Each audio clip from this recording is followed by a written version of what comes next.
News Vlog Lexter Hiking TV. Ito ang gabay at gabay nagbibigay ng ilaw sa mga taong nawala ng pag-asa at ito ang sandigan ng mga tao upang mabigyan ng Ayan, magandang araw na naman, bago naman. Ngayon ay Sabado, Holy Mass, no? Ngayon. At ayan, magandang araw naman. Ito naman ang ating gabay at aligabay.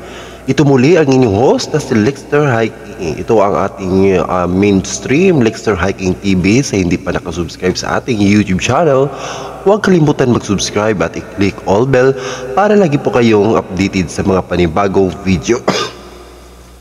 Ayan. Ang topic natin ngayon is patungo, no, or about sa isang sa resolution na hinahain, no, sa ating Vatican, no, sa ating Santo Papa doon sa Roma. Okay. At bago natin mag-topic or bago natin tatalakayin, magpa-pray muna tayo. Ama namon ako sa mga langit, pagday ko ng imong ngalan, opot ka namong ingarian matuman, pagbuti ni sayo taming sa langit. Ang kalumo sa matag adlaw, ihatag ka namo karong adlaw, ug pasaylo kami sa among mga sala, ingon man nagpasaylo kami sa mga nakasala ka namo. Ug dili mo kami itugot ngitugen sa panulay, inunua luwasa kami sa dautan. Amen. Lord, salamat sa imong ihatag nga adlaw ug hinaot unta nga dili mo kami pasagdan sa mga adlaw-adlaw na mong binuhaton, especially sa among mga supporter ug sa among mga sponsor, no Lord. Hinaot unta nga tagaan mo kami taas nga kinabuhi ug taas nga himsog ang lawas, taas nga pagprogram dinhi sa atong studio. Nga Diyos, gabay at aligabay, sana po ay gabayan mo ako sa araw-araw na tatalakay. Panginoon, sana po ay hindi mo kami pabayaan sa anumang mga oras, araw at gabi sa mga gawain namin. Sana naway gabayan mo kami sa mga nanonood sa ating YouTube at sa ating video. Sana po ay hindi sila mawala ng pag-asa. Sana po ito ay gamitin nila sa maganda or inspiration. Sana po ay hindi po sila magiging masama. At sana po ito ay maganda at itutulot sa kanila upang magbigay ng gabay at ligabay sa kanila, sa bawat isa nila. At Lord, maraming salamat din sa mga araw-araw na ginagawa namin. Maraming salamat. Ayan, shout out tayo. Ayan, no, maraming salamat sa ating mga suporta at nagsubaybay sa ating gabay at aligabay na programa. Ayan, ito ang ating mainstream Lexter Hiking TV. Ito naman ang inyong host. Nagsalita, ito ay si Lexter Kabasag. Nagsasabi na ito ay ang mga gabay ay para lamang sa mga taong nangangailangan ng tuwid at nangangailangan ng ilaw upang magbigyan ng magandang daan. Okay. Bago natin tatalakay ng ating topic ngayon for today is magsha-shoutout muna tayo sa ating mga supporter at viewers. May nadagdag lang, no? Okay, uunahin natin ang ating unang supporter na bagong supporter, no? Napapasok lang. Si Bunisabas, no? Si Bunisabas 4517 ang kanyang account sa YouTube channel. Shout out sa iyo, Ma'am Bunisabas. Maraming salamat na napunta ka sa aking mainstream or sa aking main channel. Ayan, maraming salamat, no? Siya po ay magpapahula. Okay. At nagpapa-shoutout din ako kay Mr. Lee Art TV. Ayan po ang ating supporter, solid supporter yan. Kay Ate Bing Shai, always nagpa-play sa ating video. Maraming salamat, Ate Bing Shai. At Kapiso Vlog, always yan din nanood sa ating YouTube channel, si Kapiso Vlog. At sa iba dyan, at sa mga silent viewers na hindi ko po nakilala, maraming salamat sa inyong suporta. At nagpapasalamat din ako sa taga Cagayan, no, ang ating matagal na nakasubaybay sa ating YouTube channel mula pa noon, nagpapakita ng suporta. Maraming salamat din. At maraming salamat, no, nagiging 1K na po ang ating subscriber. Maraming salamat, no, sa walang sawang pag-subscribe at nagsusupport sa ating YouTube channel at sa ating mainstream. Maraming salamat.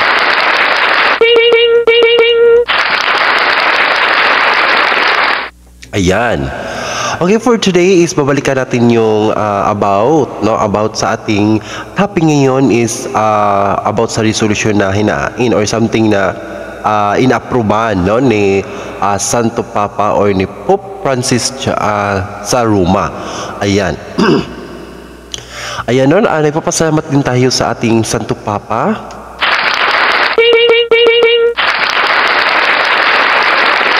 na binigyan ng authority or authorize ang ating mga kaparian, hindi po bagkos na ito ay baguhin, no, yung doctrine sa ating simbahang Katoliko or sa Katolikong pamanantaya. At always remember na ito ay ginagamit lamang or upang mabigyan ng karapatan ng pangkatao dahil ito ay tinatawag na Catholic is universal, no, ang ating pamalantayang Kristiyano or Christianity. Kaya po ay tinatawag tayo na Kristiyano, kaya po ay ito ay universal. Mababasa naman natin sa Roma na doon po, no, nagmula ang ating sentro, no, ng ating pamalantaya or ating pagka-Kristiyano dyan sa Roma.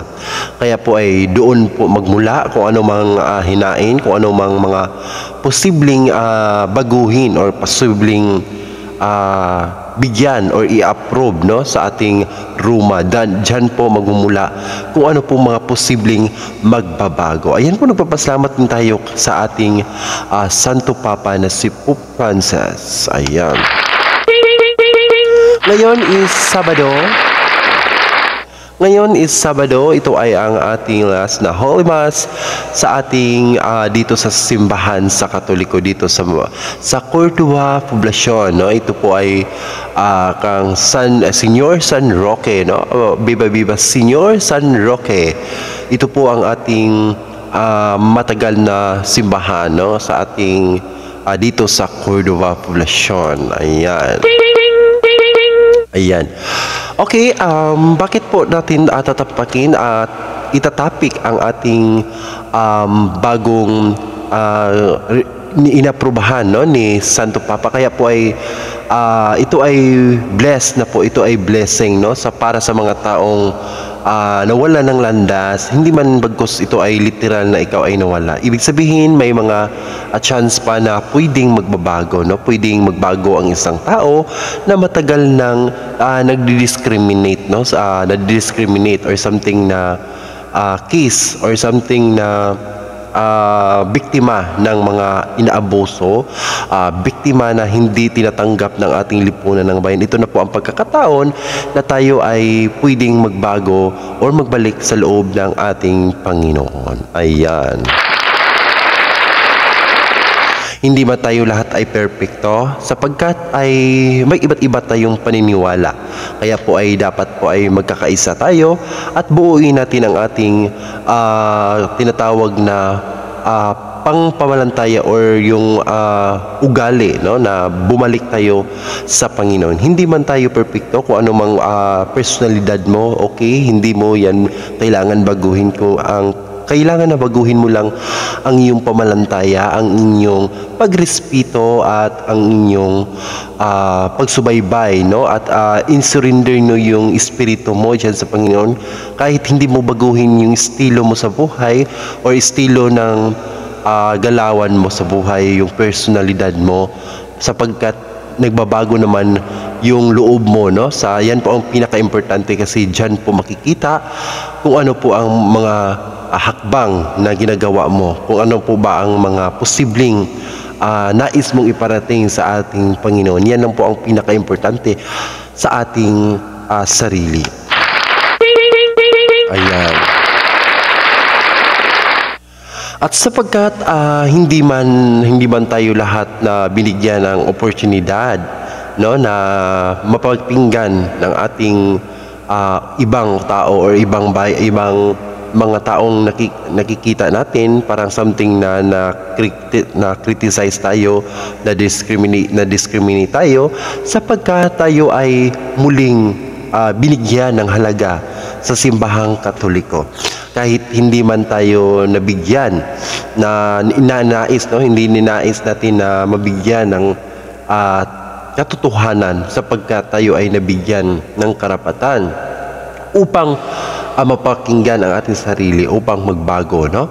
Hindi lahat ng tao, mababae o malalaki man, tayo ay makakasalanan dahil tayo ay pinanganak na makasalanan, dahil ang ating tinatawag na mother, no, ang tinatawag nating nauuna sa atin ay sila ay makakasalanan. Kaya po ay hindi tayo magtaka, walang perpekto dito sa mundo, kundi tayo ay makakasalanan.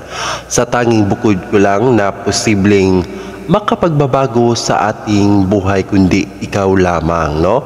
Kung ito po ay kailangan mong baguhin, kung saan ka po nagkakamali, dahil tayo lahat ay magkakamali.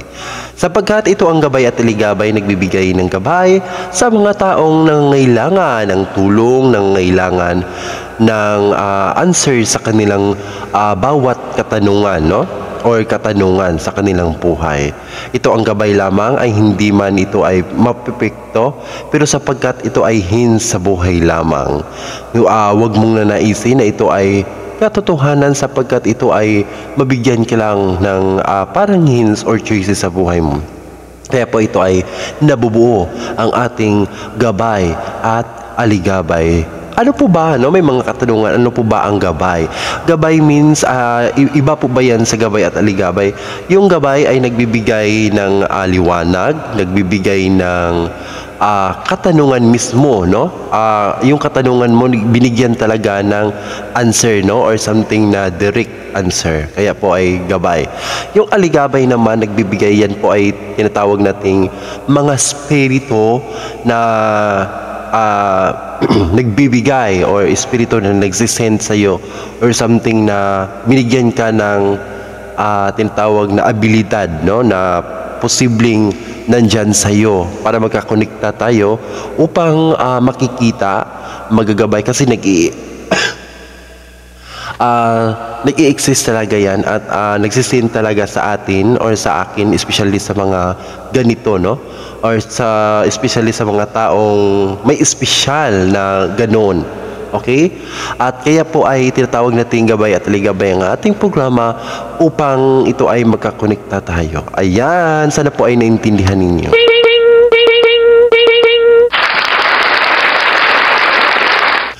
Ngayon, may mga nagpapa-shoutout sa atin, no? Shoutout sa ating mga viewers dyan, no? Sa ating mga bagong viewers natin dyan, at nakasubaybay sa ating mainstream at sa live, no? Sa ating programa. Ito ang Gabay at Ligabay.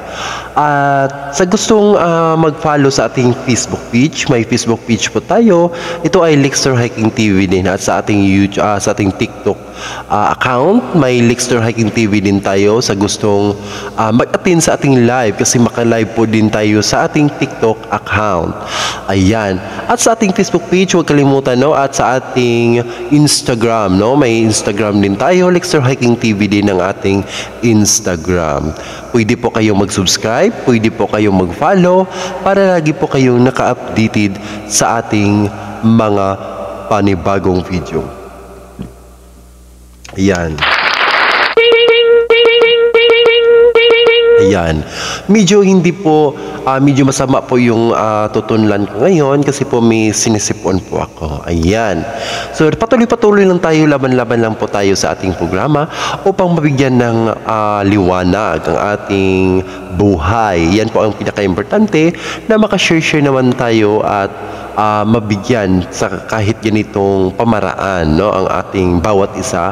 Kung ikaw ay matagal nang may problema sa iyong sarili, kung ito ang usaping hiwalayan, usaping away at usaping problema, usaping bayarin, utang at iba pa, dito lang po matatagpuan at dito lang po mabigyan ng katanungan, kasagutan sa ating programa na Gabay at Alikabay.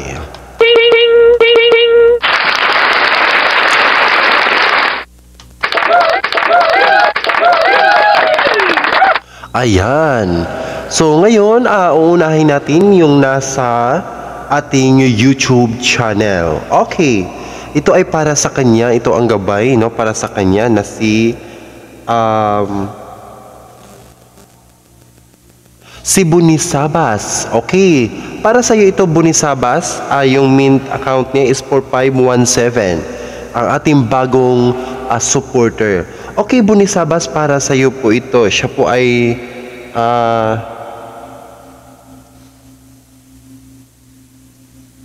okay, sa 1983. Para sa iyo ito, Bunisabas, sa 1983. Okay, tingnan natin ang iyong kapalaran at gabay. Para sa iyo po ito.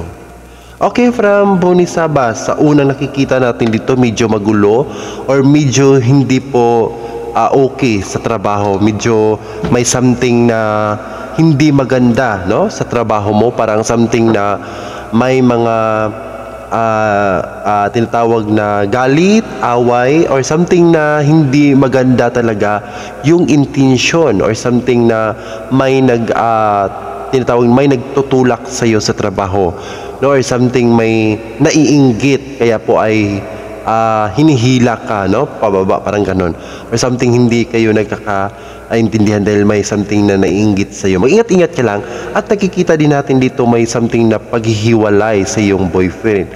Nanglalamig po yung matagal na ninyong pagsasama, pero may nanglalamig sa inyong dalawa, kaya po medyo may hiwalayan ang nangyayari. Okay? At sa nakikita natin dito yung matagal mo nang kinikimkim, something na parang matagal mo na itong dala-dala, no? Something na naubos na po yung pasensya mo, ganon. At pero may ilaw at gabay na posible kang magkakaroon ng anak, ano? Ikaw talaga yung tinatawag dito na posible ikaw magtaguyod or magbibigay ng ilaw at gabay sapagkat sa pangalawang chance. At nakikita natin dito na posibleng may pagbabagong pag-ibig na mabubuo. At nakikita din natin dito na posible pong magkakaroon ka ng something na kailangan mo na i-relieve or i-release yung problema na yon. Tapusin mo yung problema, may bago na namang suliranin or bago namang story ng buhay mo. Parang ganon. Okay, to be soon po yung pagbabago yung buhay, or may winawakasan ka ngayon pero may pagbabago po yung mangyayari sa buhay mo ngayong taong 2024. Ayan, maraming salamat, no, ma'am, no, na hindi ka po nawalan ng pag-asa, at huwag ka lang pumawalan ng pag-asa. Gabay at aligabay lang po ito upang sana po ay maintindihan mo ang mga bawat pinapakita ng ating gabay. At sana ay hindi ka wala ng pag-asa dahil may mga posibleng pagbabago naman sa buhay mo. Maraming salamat at hindi ka nawala ng pag-asa, at nandito lang yung gabay upang mabigyan ka ng magandang kasagutan.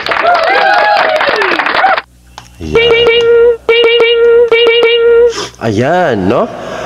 Maraming salamat, no, sa mga naniwala sa ating gabay at sa ating programa.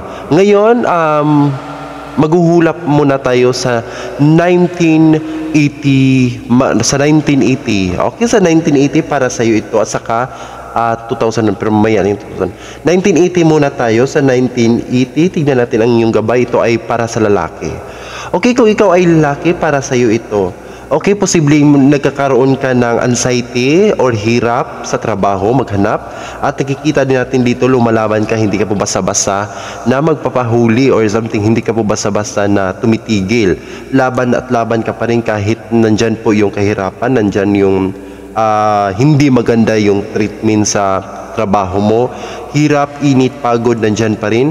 At nakikita natin dito may pag-ibig na mabubuo, lumalaban ka sa pag-ibig. At dito po mapawala yung lahat ng problema dahil may totoong pag-ibig sa iyo. At dumating din sa point na bigyan ka ng isang anak na batang lalaki na posible pong magdudugtong ng swerte sa iyo. Dumating sa panahon na ikaw ay matagal or matanda na at yung batang ito ay natapos sa pag-aaral at may mga pangarap, malaking pangarap po. At ikaw po ay itataguyod nito at posible pong magdudugtong ng swerte sa iyo. Kaya po ay posibleng siya po ay magdadala ng tinatawag nating swerte para ito ay taguyod yung sarili mo, para ito ay masalbar yung mga problema mo. Siya po ang magdudugtong ng swerte sa iyo. Ayan, maraming salamat. Ayan, no? Maraming salamat. So, ayan po ang ating mga hula. Okay, sa taong 2001. Okay, para sa iyo 2001, isang babae na naman ang ating huhulaan. Sa 2001, kung ikaw ay isinilang sa 2001, tignan natin para sa iyo ito. Okay, sa mga babae sa 2001, tignan natin para sa iyo ito. Okay, sa unang nakikita natin dito, may problema, no, sa pag-ibig. Ito ay sa pag-ibig, usaping pag-ibig para sa iyo ito, 2001. Ikaw ay nabigo pang-5 beses. Okay, sa pag-ibig 2001, ikaw ay nabigo sa pag-ibig, muli kang nasasaktan ulit at nakikita natin may pagbabago na naman. Pero mag-ingat-ingat ka kasi may posible pong may sumpa ang pag-ibig na darating sa iyo. Ano po ang mga sumpa na posibleng mangyayari sa iyo?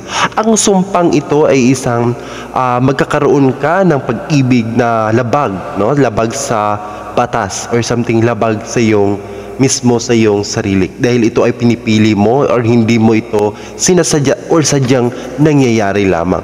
Ano po ba ang posibleng nangyayari? Ito ay isang pag-ibig na hindi mo inasahan. Ito ay magkakaig-agaw kayo or something, magkakasin po kayo. Ayan, no? Magkakasin po kayo, kaya po ay sumpa. At nakikita natin dito may nag-i-exist na isang tao, dumating o matagal na panahon, dumating ang mga araw, panahon at saka buwan at saka years, no, na posibleng may pagbabago sa buhay mo. At nakikita natin dito, mag-ingat-ingat ka dahil may mga taong galit sa iyo at naiinggit sa iyo at posibleng sirain yung buhay mo, tuluyang sirain yung buhay mo. At nakikita natin dito, magkakaroon ka ng isang pag-ibig na hindi maganda at dumating, naranasan mo yung mga anxiety, naranasan mo yung problema, naranasan mo din yung hirap at parang something na naguguluhan ka na sa buhay mo dahil yung pangarap mo na nabigo or yung pangarap mo na hindi ganito pero nangyayari sa buhay mo. Pero mag-ingat-ingat ka dahil darating po sa point yun na ito ay maranasan mo lahat ng mga daan or sakit ng problema mo, pero magkakaroon ka ng pagbabagong buhay dahil sa nakikita natin dito, lahat ay ito ay may hangganan, no? Kaya po ay huwag ka pong mawalan ng pag-asa dahil may hangganan po yung buhay mo. Ayan, maraming salamat, maganda po yung story mo. Ayan, sa ngayon, dito na lang tayo. Ito muli ang inyong host na si Lexter. Ito ang ating gabay at iligabay at ang ating mainstream Lexter Hiking TV. At magpapasalamat din ako sa ating mga supporter at sa ating mga viewers. Maraming salamat sa walang sawang pagsuporta at sa gusto magpahula, huwag kalimutan, no? Free lamang ating hula ngayon. At mag-comment po kayo, no? Kung may comment section po dyan, pwede po kayo mag-comment dyan. Ito muli, maraming salamat. Ito ang gabay at iligabay. Nagsasabi ito ay mga gabay lamang. Huwag mong tutuhanin o huwag mong bigyan ng seryoso yung buhay dahil ang totoong buhay natin, tayo lamang ang gumagawa. Ito ay mga gabay at hints lamang para mabigyan tayo ng daan ng matagal na nating kailangang sagutin at kailangan nating malaman ang kasagutan. Okay, ito muli, maraming salamat at God bless po sa inyong lahat. At Happy Merry Christmas and Happy New Year!